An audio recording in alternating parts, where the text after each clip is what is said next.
We've looked at some of the basic algebra of vectors, adding and subtracting them. Now we're going to have a look at vector multiplication. Unlike with numbers, there actually are different ways to multiply vectors together.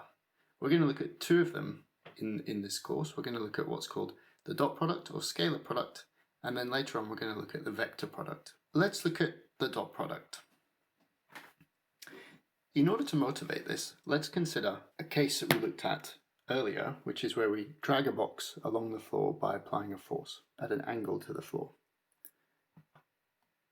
So we apply a force to a box which then moves in a horizontal direction along the floor. Let's draw the displacement that the box undertakes with a vector called the displacement vector. I'll write that as capital D.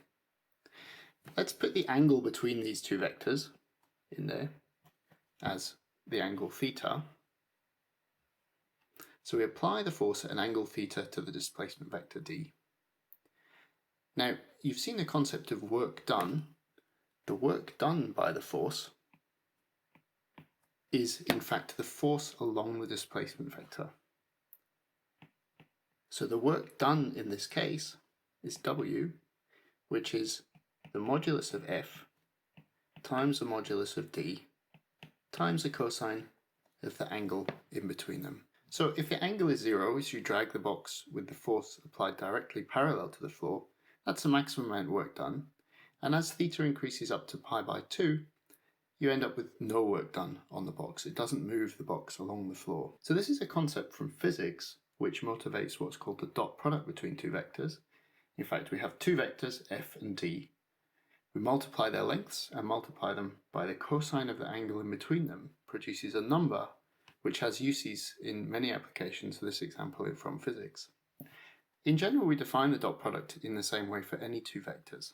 So the dot product is defined as the product between two vectors u and v, which produces a scalar, that is to say just a number, which is the magnitude of u times the magnitude of v times the cosine of the angle in between them. We write this scalar as u dot v, with the dot between them telling us the type of product between these two vectors that we're doing. The angle between the vectors is taken to be the acute angle between the two of them, so that theta is between 0 and 180 degrees, or 0 and pi in radians. And this number, as we've seen, is maximized when theta is equal to 0 and goes to 0 when the vectors are orthogonal to each other. So this is an important property. So note that when theta is pi by 2, that means that u is perpendicular to v, and that means that u dot v is equal to 0. And in fact, you can apply this logic in reverse and say that if u dot v is equal to 0, then that implies that theta is equal to pi by 2, which implies then that u and v are perpendicular. So in fact, we'll see that this is a very useful way to test if two vectors are orthogonal without having to draw a diagram to see what the angle is in between them. Let's have a quick look at doing an example of the dot product. So if we take the vector which is 1 unit along the x direction, 1 unit along y, what is v dot I? Well, let's draw a diagram. So here we have a diagram of our vector drawn in the xy plane.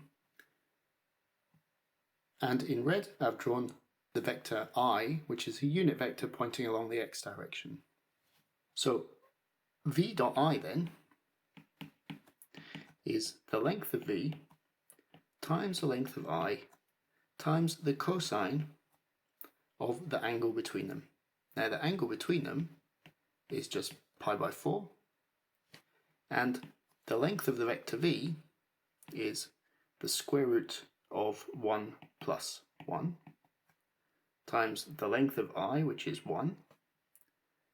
Cos of pi by 4 is 1 over root 2, and so this then comes out to be 1.